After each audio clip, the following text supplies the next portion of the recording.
Hey there, friends, and welcome back to Another Look. In this time together, in what we call Another Look, we're taking a glance ahead at this upcoming Sunday's readings. The readings for this weekend are going to focus in our time together in the message on the gospel one more time. We have a focus on the scandal of the gospel. And there's a few things within the Old Testament and New Testament readings that I think are things we should probably look at a little bit more closely. So our Old Testament reading for this Sunday is going to be from Isaiah 51. And I'm actually going to do something different today. I'm actually going to read the entire portion of this. It's only 6 verses, but I think it's important that we hear the words. And so if you've got a Bible, it'd be a great time to open it up and we'll just kind of read it together. The message of Isaiah 51 is a message where God is bringing comfort in the midst of some pretty challenging circumstances.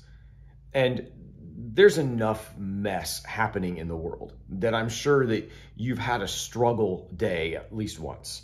And here's God's words for you in Isaiah 51. And here it is. Let's read these together.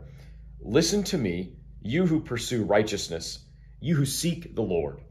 Look to the rock from which you were hewn and to the quarry from which you were dug. Look to Abraham, your father, and to Sarah, who bore you. For he was but one when I called him, that I might bless him and multiply him. For the Lord comforts Zion. He comforts all her waste places and makes her wilderness like Eden, her desert like the garden of the Lord. Joy and gladness will be found in her, thanksgiving and the voice of song. Give attention to me, my people, and give ear to me, my nation, for a law will go out from me, and I will set my justice for a light to the peoples. My righteousness draws near, my salvation has gone out, and my arms will judge the peoples. The coastlands hope for me, and for my arm they wait.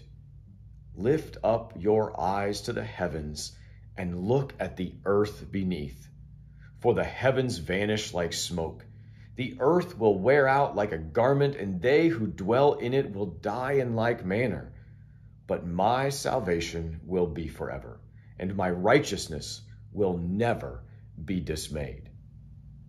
Now, some of that I know sounds a little sad or even frightening, but listen to the hope that's there, embedded in all of these things, even when the world fades away, when all of the news outlets are just a mess with strife and struggle and destruction and fighting and division everywhere. The message in the end, the message is, lift up your eyes. Where does your help come from? Lift up your eyes. My salvation comes from God. Salvation will be forever. I think it's an important thing, especially as we navigate some of the more challenging times in life. Some of the bigger struggles we face are struggles all about what this world brings. And God says, I called you to a different thing. I called you to something far bigger than what this world brings. I've called you to live a life focusing on my righteousness. And so as we navigate these passages, as we read these passages, as we prepare for Sunday to talk about what the scandal of the gospel is, I mean, there's a scandal right here. The scandal of the gospel is that God brings comfort to his people when the world would rather rob them of comfort. Comfort my people, declares the Lord. It's another passage in the Old Testament that we'll get to at some point in time. Now, our second reading is from Romans chapter 11. And this one is talking about the mysteries of salvation, the mystery of Israel, the mystery of where God is moving and active in the world. And so we're going to talk about two really key things. One is God's providence. And God's providence is how God provides for his people. God is constantly and continually giving his people the things they need, whether or not we recognize it. And so if we were to read this passage and we were to look around in our daily lives, we would see that God has been actively involved in things we didn't even recognize in the moment. It's a fun exercise, actually, if you sit down and just realize the parts of your life that you thought you were in control of and waited to recognize where God's hand actually was. You know, things like acquiring that new house, or getting the new job, or your child getting the accolades because they've done great in sports, or they've done great in academics, or they're great in some other extracurricular, and we want to say, wow, they got their genes from me, or man, they practice really hard. What the providence of God is that God provides those abilities, talents, skills. He provides the nurturing and the nourishment that they need to continue, or that we need to continue. Then as we move into the latter portion of this reading, it jumps into chapter 12. And so chapter 12, verses 1 through 8. So our reading actually goes Romans chapter 11, verse 33, through chapter 12, verse 1 through 8. And when we look at verses 1 through 8 of chapter 12, one of my favorite verses in Romans chapter 12 is this right at the beginning. A friend of mine, this was kind of his theme verse, right? And so, I appeal to you, therefore, brothers, by the mercies of God, to present your bodies as a living sacrifice, holy and acceptable to God, which is your spiritual worship. I think that's a pretty powerful statement, that we want to present our bodies to God as a spiritual form of worship. This is my worship wherever I go. Now, there are times when we're going to gather together as the body of Christ. We should not neglect that by any stretch of the imagination. We should long to come together.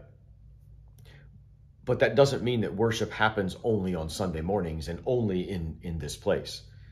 Worship happens everywhere we go. As I look out the window, and as I hear the cars going down the road, and I hear the guy across the way mowing his lawn, and I think about my own neighbors and the people at the gym that I see nearly every day, or the people at the grocery store, or some of the other places where we go, that's worship in those places. My body, everything that I do in my person, that can become a spiritual act of worship, because I recognize that God lives in me. I mean, another scandal of the gospel is that God chose, instead of dwelling in a building built with hands, right? As beautiful as many of our churches are, ornate altars and all the right lighting, and the sound and acoustics are appropriate, and the pews or the chairs are functioning right, and they're nicely made. None of that can contain the power of God, and yet he chose to make his dwelling place in you and me.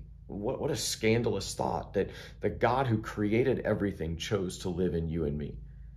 Now, we may not hit these on Sunday, but the idea here is that we see that God is moving, bringing comfort in the midst of our struggle, and he's providing for us. And then the second part is he's sovereign. He's everywhere. He's over everything. And so I owe him my worship in all that I do, not just here, but everywhere.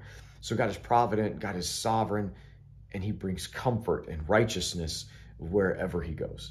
And so that'll be this week's Another Look. So as we journey through the weekend and get ready for Sunday, be looking for ways where God is showing up in places outside of the worship structure of the church, because your worship doesn't start or stop here. It just refuels here so you can go back and worship wherever you are. All right, be well, friends. Have a great weekend.